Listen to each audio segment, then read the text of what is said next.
Usually, when you think of portfolio review, your mind automatically goes to a responsive website portfolio to be reviewed. But that's not always the case for a beginner like me, whereby having access to a custom website is not visible.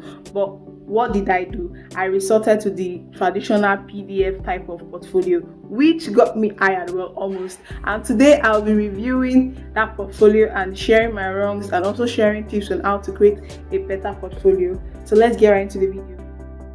So this is what my portfolio looked like. So whenever I send this portfolio to a recruiter and they open it either via Drive or any app, this is what they would see. This is like the rundown of the things they would see.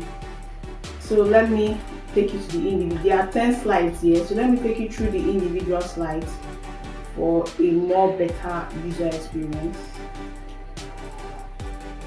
So this is like there's always an introduction. This is like my first page. I did a little portfolio, graphic design, the year, and my name. I created this portfolio mainly to attract clients who want to do lots of promotional and marketing assets or collaterals. When you think of social media, brochure, flyer design, menu design, that's what you're going to see on this portfolio. Next thing you'll see is a little introduction about myself, like hello, my name is Cheel, I'm a graphic designer, blah blah blah. I state my specialization, what I do, and a little like hobby. Like here I said I'm an experienced team worker who is passionate about design, solving problems, and YouTube. Like I'm always passionate about YouTube, so I just slide in there as an hobby. And look at me now doing YouTube. Software proficiency, work experience, your email, a photo of yourself. Like I see people advise that you should always have a photo of yourself. Like nobody wants to hire a faceless person, a faceless designer. You putting your face out there helps create connection with the clients that okay, this person is human. It's not a bot, it's not a AI machine, you get. So this is just a little about me. Then the first thing on my portfolio is social media ads. I said that my skill as at this time was like I was mainly good with Photoshop and Illustrator for social media designs, flyer, and all of that stuff. I just started branding yet, so my first opening punch would be social media designs. And the first thing you notice here is I gave a little description about this project. I said Send Money is a fintech startup, an app that is to provide users with the easiest and fastest way to make online transactions, borrow money, and much more. So the task for this project was to design a campaign advert to introduce brand to the customers and to speak to their pain point. And this was a project I did with I think 5 other people. My role for that project was graphic designer. They are like brand designer on the team and product designer. So I put the work I did, the flyers I designed personally, because we were 2 graphic designers, so I put my own work there. You don't want to put another person's work on your portfolio, so I did that. And if you see my presentation, is like I used a mock-up. I didn't just place the design plain like that. Like I want it to be like aesthetically pleasing. So this was like my first intro. The next one is still social media designs. This one I did not provide any context.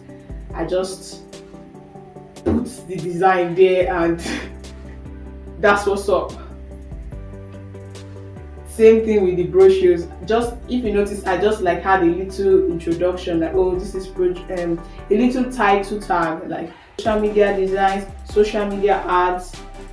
But after that first description I made for the Send Money flyer and social media flyers I designed, I did not write any description for the rest of my project, and which is bad. You want to like put descriptions for what you did, the problem you solved, the tasks, and all of that stuff, so that the potential client or the interviewer will know what you are capable of. Like it's not just the brands you have worked for, but what were you able to achieve for these brands?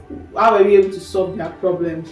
Which I did not do here. I just put my designs in pretty mock-up and just show them that, oh, look at these fine designs. The next one is logo and branding. As at this time I made this portfolio, I designed this portfolio. It was in, I think sometimes in May, either the first quarter or the second quarter of this year, I designed this, and these were the only jobs I have done that were like, Tani's Bakery is the only branding job that I went full on mode on. Yeah, I created merch, packaging design, stationery. So that is the only thing I have on my portfolio, and these ones were just like simple single logos. There is no context behind it. I just pack pretty images and put there. There's no description, there's nothing. The next one is packaging design. Same thing, I just place these images on it, and there's no problem, there's no solution, there's nothing. Just bawadash. Okay, just bawadash, and it is not good. The next thing is vector illustrations. Illustration is one career path I really want to like be good at. I want to explore as a graphic designer. I want to know how to illustrate well, because I believe it to be useful for my skills. Like, you can use illustration in book cover design. You can pretty much use illustration for anything. Like, so I want to be good at this. These are some sample works that I did. Cover art design, and these were like my best work.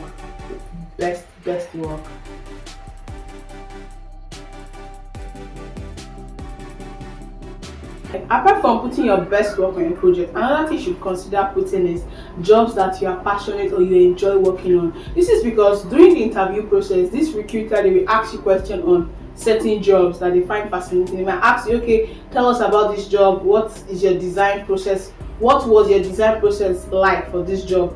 And if it's a job you just did because of money and stuff like that, you won't be able to like give them this enthusiastic answer, that answer that they can see that, okay, this person is passionate about what he's doing. So try and put jobs that you enjoyed working on, because you'll be able to tell a story behind it. You're able to tell your process without having to look like, okay, you're making something off your head.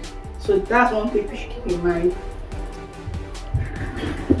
So yeah, that's a quick overview of my portfolio. After the old slide, I put in a contact page. Okay, do you like what you see? You can reach me on this email or reach me via social media. And because I don't have a website, I've also like made use of other free online portfolio sites like Behance, which I've maximized a lot. Then I started using Instagram and Twitter. So those are places you can also use to like showcase your work till you find, maybe you get enough work projects to work on, or you get the money to like build a website that you can always refer people back to your website, because your website is like your main, like your home. Nobody can take it away from you, except if you didn't pay your hosting fee for that year or for that month. Instagram can crash, Twitter can crash, every other thing can crash except your PDF and your website. So if you want to know how to like design your portfolio in Photoshop, you should definitely consider watching the next video.